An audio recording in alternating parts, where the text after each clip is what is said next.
Театр тылсым өнердің ұлы құдіретін паш етіп, жаныңызға рухани азық сыйлайды. Шабыттандыратын, жан дүниені жадыратып қиялға қанат бітіретін орда. Жат қылықтар мен жамандық атаулыдан бойды ада, жүректі таза ұстауға септесетін бекзадалығы бір төбе. Кіреберістен ақ сән салтанатымен баурап алып, сиқырлы әлеміне жетелейтін мәдени ошаққа бас сұқтық. Мақсат асқақ өнерді серік еткен, көрерменнің ыстық ықыласына бөленіп, киелі сахнаның саңлағына айналып үлгерген театр және кино актері, мемлекеттік дарын жастар сыйлығының лауреаты, Қазақстанның еңбек сіңірген қайраткері, мемлекеттік сыйлықтың лауреаты, құрмет орденінің иегері Әділ Ахметовтың тағдыр жолына үңілу. Маржан, сәлеметсіз бе? Сәлеметсіз бе, Әділ мырза? Қош келдіңіз театрымызға.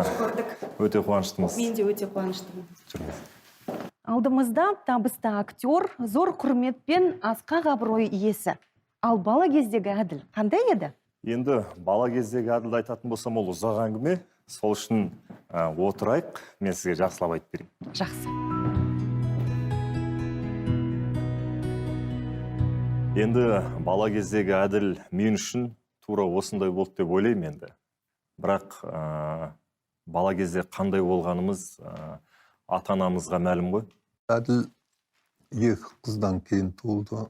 Ата-апаларының күткен, біздің күткен, әулеттің күткен баласы болғаннан кейін еркелетіп бәрі. Өзі сүйкімді, ақылды, алғыр бала болды. Сол қиял, фантазиямен өсті ғой деп ойлаймын. 4-5 жасарымда жаңағыдай есепті, қиын есептер, мысалы 17-ге 34 қос десең, саусағын столдың астына қойып бүйтіп санап шығарып беретін. Сол кезде ойлайтын мен, ол Әділ енді математик болатын шығар деп. Сөйтсем кейіннен жаңағыдай осы өнерге кішкене құмарлығын байқадық. Өздері жаңағыдай камерамен өздері әртүрлі передачалар түсіретін болды, әртүрлі скетчтер түсіретін болды. Әділ бірінші рет ойнағанда қарасам, бір үлкен қарияның кәдімгі жақсылап тұрып, сөзіне дейін, даусына дейін келтіріп ойнап отыр. Сосын айттым, Әділ, сен актер боласың ау деп күлдім. Ол кезде Әділ кішкентай бір 12-13-14 жастарда болатын. Біз ана Каменка деген жерде тұрамыз, соның қалқаманда. Ол жерде сиыр ұстайды ол кезде бәрі. Соны сиыр сауамыз, сиыр енді сүтті көп береді. Соны сүттері қалып қалады, соны Әділ сатқысы келеді. Соны банкілерге құйып береміз, алып кетеді өзі. Жаңағыдай сүтті сатып, ақшасын ешкімге бермейді, өзі жинайды. Атасына береді, сиырға шөп алады соған. Мен өзім атамның да, әжемнің де, әкемнің де, анамның да бәрінің мейіріміне қанып өскен жігітпін. Менің өскен жерімде Қалқаманда өзге ұлт өкілдері өте көп болды. Бәрімен дос болып өстік. Сондықтан да көпшіл болдық десек те болады. Үйден ешқашан кісі үзілген емес. 7 жасқа дейін ерке болдым. 7 жылдан кейін інім дүниеге келді. Қазір үлкен актер Әшім Ахметов деген. Әшім дүниеге келгеннен кейін мен кішкене есейе бастадым. Ана өзіне кішкентайлардың бәріне Әділ аға деп айтқызатын. Осы үлкен болып, осы мектеп бітіргенше мен өзім Әділ аға деп айтатым. Аллаға шүкір деймін, осындай балалар бергеніне. Ата-анаңыз медицина саласында еңбек етті, иә? Сіз өнер саласын, өнер жолын таңдадыңыз. Не себеп болды? Енді бұған себеп, мен ойлаймын, енді жалпы екеуі де медицина саласында болса, әкем де, анам да, бірақ жан дүниелері шығармашылық екеуінің де. Әкем өзі негізі журналист болғысы келген, актер да болғысы келген, медицина саласында болса да, анам да, әкем де осы өнерпаздардың, өнер адамдарының, актерлардың өмір баяндарын жақсы біледі, бүкіл киноларды көрген, көп кітап оқыған екеуі де. Сондықтан да біз осы өнер жолын таңдаған кезде еш қарсылық білдірген жоқ. Бірақ осы өнер академиясына түсем деген кезде әкем айтты, бірден 4-5 кітапты алып келді. Ол кісі өзі бірден былай ақыл айтпайды, бірақ астарлап жеткізеді. Егер актер болам десең, мықты актер болам десең, ең бірінші мына кітаптарды оқу керек деді. Сонда қарасам жаңағы Әзірбайжан Мамбетовтың кітабы, Шара Жиенқұлованың кітабы, Әшірбек Сығайдың Сахна саңлақтары деген кітабы, Асанәлі Әшімовтың Майраның әні деген кітабы. Және де қандай актерлар болған, олардың өмірі қалай болды, олар қалай жетістікке жетті. Жалпы өнер жолына келуіме де ең бірінші себеп болған, мен әрдайым айтып жүремін, бұл атамның 96 жылы сатып алып берген видеокамерасы. сол видео камера арқылы біз үйде әртүрлі бағдарлама түсіретінбіз. Жаңағы 77 күн деген бағдарлама бар, біз 777 күн түсіреміз. Мен шалдың образында, кемпірдің образында, қасымда Бақытжан деген інім, ол партнерім. Менен үлкен әпкем Мадина, ол режиссер болып түсіреді, біз оператор болып. Соны әр жексенбі сайын туған туыс, ата-анамыз жиналып соны көреді. Содан басталды, одан кейін мектепте скетчтер. Әжем де өнерді өте жақсы көретін. Радиода жаңағы әртүрлі бағдарлама болса, телефон соғып, апам жаңағы сөйлесіп, сондай өнер жоғары бағалайтын. Түріктің киноларын жақсы көреді сол кезде.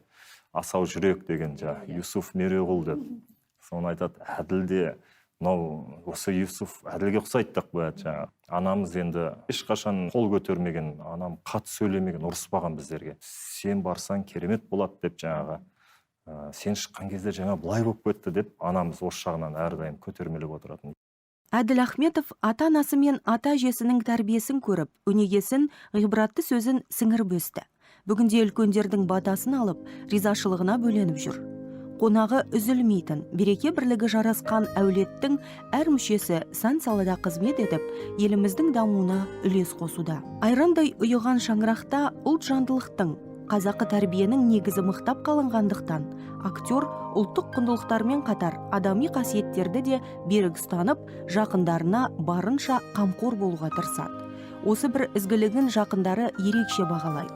Жуақты шаңырақта қалыптасқан отбасылық дәстүрлер де баршылық. Әулеттің үлкені мен кішісі табиғат аясында демалғанды ұнатады. Бойға қуат, жанға шабыт сыйлайтын, туған өлкенің көз тоймас сұлулығына құштар. Әділдің өзі осындай табиғат аясында демалғанды жақсы көреді. Себебі кішкентай кезінен жаңағы апта сайын медеуге апаратынбыз. Ана қыздар конькимен жақсы сырғанайтын. Әділ де солардан сырғанауды үйренді. Қазір енді бізді де осы табиғат аясына шығарып, демалдырып, жақсы жерлер болса айтып барыңыздар, демалыңыздар деп, мынау ковидтен кейінгі қалған құтқан сырқаттарыңыз жазылып кетеді деп үнемі бізді уағыздап отырады. Бізде шамамыз келгенше қолдаймыз. Зорбайлық қой, бірінші адамға денсаулық, соның кейінгісі тәрбие. Әділдің бір айтқаны бар еді, әдеміліктің символы қандай дегенде, мен Ұлбибі нағашы апам дегенде. Сол кісіге бәріміз де осы ұзақ жасап, жақсы жасап, тәлімді жасау жағынан ұқсағымыз келеді. Көрермен көзайымына айналған талантты актердің жетістікке жетер жолында көрген қиындығы аз емес. Еңбекқорлығы мен ер мінезі сағын сындырмай алға қарай жетеледі.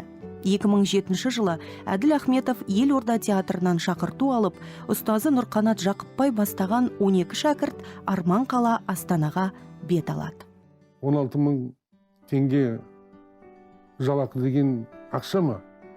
Мен 21 мың теңге аламын, бұлардан 5 мың теңге артық аламын. Астанаға келгенде бір өзбектердің кафесі болды. Соған бір-ақ рет зарплата алған күні оны қолға беретін, соны беріп тамақшамыз бітті сонымен. Бұл 2007 жылы. Сөйтіп өстік, өндік, қиналдық, әркімнің есігінің табалдырығын аттай алмай жүрген күндер болды. Жататын жеріміз де өте тар болды. Ішетін тамағымыз жоқ, ойнайтын театрымыз да жоқ.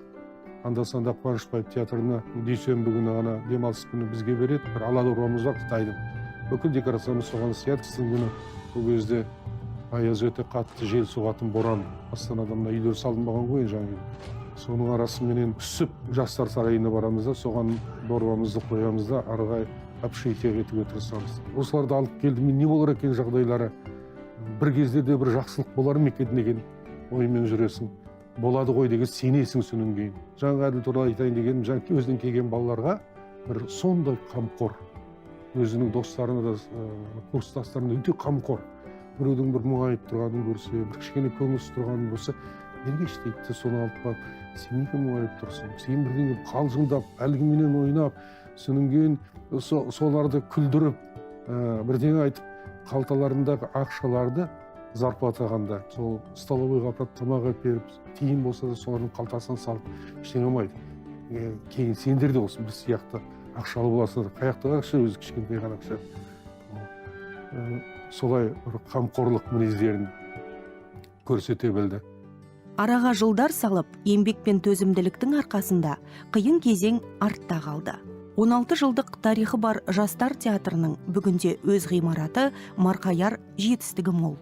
Бұл суреттер енді театрымыз ашылған кездегі ең алғашқы кәсіби суреттеріміз сахнадан түсірген сонау 2007-2008 жылдардағы ең алғашқы қойылымдарымыз, махаббат миниатюралары, жан азабы, Диляфруздың 4 күйеуі, жалпы жастар театры Шыңғысхан спектаклімен ашылған. Мынау сол Шыңғысхан, одан кейін ревизор, мінекей, Қозы мен Баян сол кездегі. Енді мына өткелді болмаған, бұл жерді бұздыртып аштырдық, Мұхтархан ағамыз бізге көмектесті. Сондықтан да бұл өткелдің атын Мұхтархан Манап атындағы өткел деп қойдық. Бұл жердегі суреттің бәрінде біз тек қана актер емеспіз. Мысалы, мынау ревизор спектаклі, мен Дуанбасының рөліндемін. Бұл кезде өзіміз декоратор, өзіміз грузчик, өзіміз гример, өзіміз костюмер. Гримнен де байқауға болады, гримді әрқайсымыз өзімізге жасағанбыз. Қазір қарасақ кәдімгідей адаммен күлкісі де келеді, бірақ біз үшін бұл енді ең ыстық кездер. Бұл жердегі қойылымдар, мына суреттердегі мысалы ревизор болсын, махаббат миниатюралары, Шыңғысхан, Диляфруздың 4 күйеуі әлі күнге дейін репертуарымыздан түскен емес. Көрермен әлі де келеді, сағына келеді. Енді жақында мүмкін осы Диляфруздың 4 күйеуімен қоштасатын шығармыз. Біз оны арнайы жасамақшымыз. Диляфрузбен қоштасу, сол бұрынғы ең алғашқы актерлар ойнап, рөлдермен қоштасады, көрермен спектакльмен қоштасады. Ал мінекей гримерка жаққа келдік, қазір ішін аралап көреміз. Алейкум ассалам. Сүндет деген группаласым 15 жылдан кейін театрға қайтып келді. Жолығамыз. Кеттік.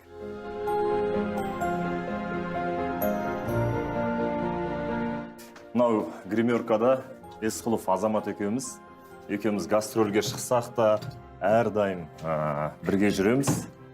Мінекей.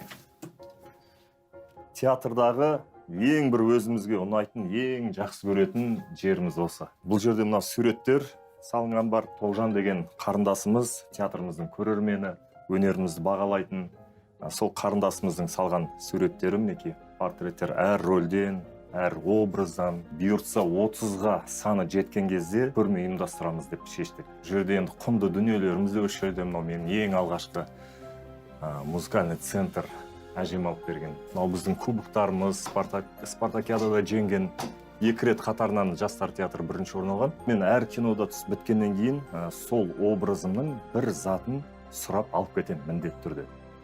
Мысалы үшін мынау енді Қорқытта түскен кездегі Қорқыттың талисманы. Томиристе түскен кездегі Аргунның басындағы лентасын алған. Дорога к матери деп погонды алып кеткен. Сондай секілді әр образдан өзім бір естелікке өзіме сақтап қоямын. Қару жинайтын жақсы көрем өзім. Қылыш, пышақ. Мынау жерде біздің бутафор жасап бергені. Қазір біз театрымыздың жер төлесіндеміз. Бұл жерде біздің Дүйсекенің кабинеті осы жерде, өзінің аумағы. Теннистан театрымыздың чемпионы. Сәттілік Дүйсеке. Рөлді қалай ойнау керек, қашан қалай ойнадың, неге ананы істемедің, бәрін жатқа біледі. Бізге әрдайым өзінің кеңесін айтып жүреді. Осы театрдағы 4-ші буын шәкірттері, біздің жастар биыл тағы да толықсып жатыр. Мен өздері де кеп қалды. Дайындықтан шықты. Қалайсыңдар? Сәлеметсіз. Алейкум ассалам. Келіңдер. Алейкум ассалам. Әділ Ералыұлы жас болса да басшылық қызметте сеніп тапсырылды. Бірнеше жыл жастар театрының директор қызметін абыроймен атқарды. Бір отбасындай болған ұжымның берекесін арттырып, мерейін үстем етті. Театрдың тұрмыстық жағдайын жақсартуға да барын салды. Сау болыңыздар. Дәурен Самаш, зам директоры болашақ. Менің ортам өте керемет болды. Менің қасымдағы группаластарым, достарым, біз бір-бірімізді толықтырып тұрдық былайша айтқанда. Мен әр қайсысынан өзіме көп дүние алдым. Ұстазымыздан бөлек әрине.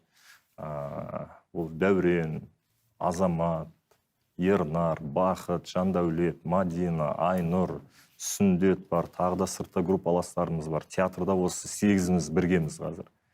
Әр қайсының ерекше керемет қасиеттері бар. ана жақта киноға түсіріп жүрген кезде басқа рөлдерге келеді, басқа кісілер, актер, актрисалар. Сол кезде әттең мынаның орнында қазір Айнұр болғанда ғой, мынаның орнында Дәурен болғанда, ананың орнында Азамат болғанда, Жандәулет болғанда, Бақыт болғанда тіптен керемет болар еді ғой деймін да. Сосын бұл кісілердің потенциалын білгендіктен кез келген режиссерға, продюсерге ұялмай ұсынасың. Және де олар атақты болып жатса, олар шығып жатса, ол мен үшін үлкен мақтаныш. Актердің достары оның бойындағы адалдық пен мейірімділік, мәрттігі мен көпшілдігін жоғары бағалап, үлгі тұтады. Кәсіби актер ретінде көпті мойындатса да, қарапайымдылығын жоғалтқан емес, болмысы өзгермеген. Қазір де сол баяғыдай. Келіншегінің есімі Айнұр, сахнада да Айнұр. Ол айтады, осы бір Айнұрлардан құтыла алмайтын болдым. Еттен құтылмайсың. Мен оны қызғанам. Партнер ретінде ешкімге бергім келмейді. Өйткені екеуміздің бірге жеткен жетістігіміз өте көп. Мен бір жетістікке жетсем, соның артында Әділдің еңбегі өте көп. Өзінің кино ортасына барды ма, ол айтады, ой, сендер біздің театрда Рахипова Айнұрды білмейсіңдер деп, ол жүрген жерінде мен туралы айтып жүреді. Кешегі кинодағы партнерлары, олардың барлықтары сырттай мені бәрі таниды Әділ арқылы. Осы бір қасиетін өте жақсы көремін Әділдің. Және Әділдің тағы да бір күшті қасиеті, ол репетицияда ешқашан полношке жұмыс жасамайды. Ол қай уақытта болсын, ол жай үстірттен өттік деген өзінде, мына осы әдемі киіммен келіп, жай сөзін өте салайық, я деген өзінде алатта бір-екі міндетті түрде аунатып, көтеріп, бүйтіп көреді міндетті түрде. Соны абитуриент кезде оқуға келіп, өнердің баспалдағын бірге аттап, содан бері міне 20 жылдың 100-і болды. Группаласпыз, әріптеспіз, доспыз, сахналаспыз, құрдаспыз, бауырымыз. Үлкен сахнаға, концерттерге, қандай салаға болса да Әділ өзі бастайды. Соның Әділден ары қарай біз қадам басамыз, сондай бір үрдіс болып кеткен. Одан кейін бір қасиеті, жаңағы Әділдің класстастары, біздің класстас болып кетеді. Туысқандар біздің туысымыз болып кетеді. Соның өзінің айналасындағы жақындарын бірге жақындастырып, ондай бір жақсы бауырмалдық қасиеті бар.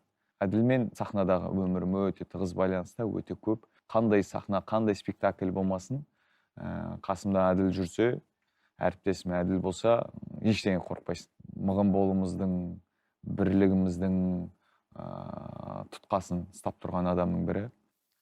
Достыққа берік, Әділ, атына заты сай, өте тамаша адам. Өзінің жалпы жан дүниесімен де, өзінің болмысымен де, оның ойлау қабілеті де мен үшін әрқашан ерекше. Мысалы, кезі келген бір қиындық жағдай болсын, қуаныш жағдай болсын, бір іс-шараны өткізу барысы болсын, мейлі ол жәндегі қойылым, спектакль болсын, мейлі ол жәндегі өмірдегі бір конфликт болсын, дұрыс шешім қабылдай алатынына талай рет көзім жеткен. Осы ғұмырда осындай Әділ секілді бауырлармен жолықтырғаннан кейін, мен өзім сансыз шүкір етем. Мен енді жалпы жастардың, біздің театрдың кіші буындарының көзқарасын, Әділ ағаға деген махаббатын жеткізгім келіп тұр. Ол кісі маған ғана емес, бүкіл баршамызға, менің қатарластарыма, менің кіші бауырларыма, сіңлілеріме, бәрімізге нағыз аға, шын аға. Мысалы, мен ең бірінші театрға келмей тұрып оқып жүрген кезімде, осы жастар театрына келуді қатты армандайтынмын. Әділ ағалар, Дәурен ағалар қол жетпес бір жұлдыздай көрінетін. Олар шынымен де сахнада өте биік, өте талантты кісілер. Енді ондай кісілер сырттан қарағанда ойлайсың ғой, өмірде мысалы сенімен сөйлеспейтін сияқты, бір өзінше сияқты болып көрінеді сырттай. Театрға келген кезімде, театрға жұмысқа тұрған кезімде, мен шын айтсам шокта болдым. Қалай адам сондай талантты, сондай жан-жақты, танымал, атақты болып тұрып, қарапайым сенің деңгейіңе түсіп, сенен де төмен болып кетуі мүмкін да. Келгеннен бастап әлі күнге дейін таңырқап, таңданып, және үлгі алып келе жатырмыз. Ол кісінің бойында барлық жақсы қасиеттер бар. және мен айтып өткендей ең кереметі қандай биікке шықса да ол кісі ешқашан көкірегімен биіктеген емес. Мен таң қалам, ол мүмкін бе сондай болып сақтап қалу? Әділ аға қарайсында онда мүмкін деп ойлайсың. Сосын өзіңе іштей кейін мен 10-20 жылдан кейін сондай бір танымалдыққа жетіп жатсам, онда мен Әділ аға сияқты қарапайым болам деп өзіме айтып жүремін. Алла тағалаға шүкіршілік айтамын, өйткені Әділ аға сияқты адамдардың жанында бірге қызмет етіп жүру ол бақыт. Әділ аға жаңа Астана махаббаты менің деген сериалға түскен болатын сол кезде. Сол киномен танымал болып жүрген кез, мақтанатынбыз ағайға түскен кезде. Біз атын да қатты біле бермейміз. Осы актер біздің ағайда оқыпты деп 5 жылдықпен келген кезде қайтсем де осы театрға келу керекпін деп, осы Әділ ағаларымыз іздерін басамыз деп келдік театрға. Енді Әділ аға жақсы жақтары өте көп, маған өте жақын. Менің әкем Әділ ағаны өте қатты құрметтейді, сыйлайды. Екеуі қазір дос болып араласып кеткен. Өзім әкемде шығармашылыққа өте жақын, сондықтан Әділ ағаны өте жақын тартады. Әділ ағада енді кіші бар демейді, үлкен бар демейді. Бәріне әңгімесі жетеді, бәрін құшақ жайып қарсы алады. Ең бір Әділ ағаның жақсы қасиеттерінің бірі. Жатырқамайды. Әкем қатты сыйлайды. Сол қызым туылған кезде осы Әділ ағаның жолын берсін деп, Әділ ағаны қатты құрметтеген соң Әдиля деп қойды құрметіне. Және менің қызымның кіндік әкесі. Тағы бір менің өмірімде байланыстыратын Қазақ хандығы деген сериал болды, фильм болды. Сол фильмде мен Қасым Сұлтанның рөлін ойнадым. Сол рөлді өтуіме де бір себепкер болған Әділ ағамыз. Өйткені қалай? Біз осы театрда жүрміз, бітірдік, диплом алдық қолға. Сосын осы кастинг жүріп жатыр, біз білмейміз. Қай жерде болып жатыр кастинг деген сияқты. Біреулер енді видеоға түсіріп алып кетеді, суретке түсіріп алып кетеді. Қай кино түсіріп жатқанын білмейміз. Сол кезде Әділ аға келіп, Данияр, Елдос деген өзімнің достарым бар, үшеумізден сұрады. Сендер осы Қазақ хандығына кастинг болып жатыр. Суреттерін жібердіңдер ме, алды ма, кастингтен өттіңдер ме деп. Жоқ, біз ешқандай мүмкін өткенде шығармыз, түсірген шығар, білмейміз қай кино түсіріп жатқан деп. Сонымен ар жақтан сұрап білсе, жоқ екен біздің суреттеріміз. Содан әлгі жерде Әділ аға телефонын ала салып, мен сендерді жаңа үшеумізді былай да қырымыздан алдымыздан түсіріп, сол кастинг директорға жіберген. Ертесіне ма, осы 3 жігітті керек деп шақырған. Біз бір гримеркада тұрамыз. Жалпы танысып бірге келе жатқанымызға 21 жыл. Енді Алматы қаласының тумасы. Біз енді мен өзім туған жерім Жаркент қаласы. Біз енді Алматыға келіп, қаланы көріп, оқуға түсіп, деп атқан кезде ол қаланы білетін қаланың жігіті. Соның кімде қалада үйі бар, соның үйіне бар, шай ішеміз. Енді студент кезде білесіздер, қарын тойдыру деген мәселе. Сол кезде Әділдің үйіне барып, Жақсыгүл әжеміз, марқұм, өте жақсы кісі. Аңқылдақ, қарапайым, сол кісінің қолынан талай дөңгелек столда отырып, шай іштік. Әділ өзі сол атасының әжесінің баласы болып есептеледі. Екінші ордасы ұстазымыз Нұрғанат Жақыпбайдан үлкен тәрбие алдық. Әділдің үлкен баласы менің кіндік балам, Досмұхамед деген.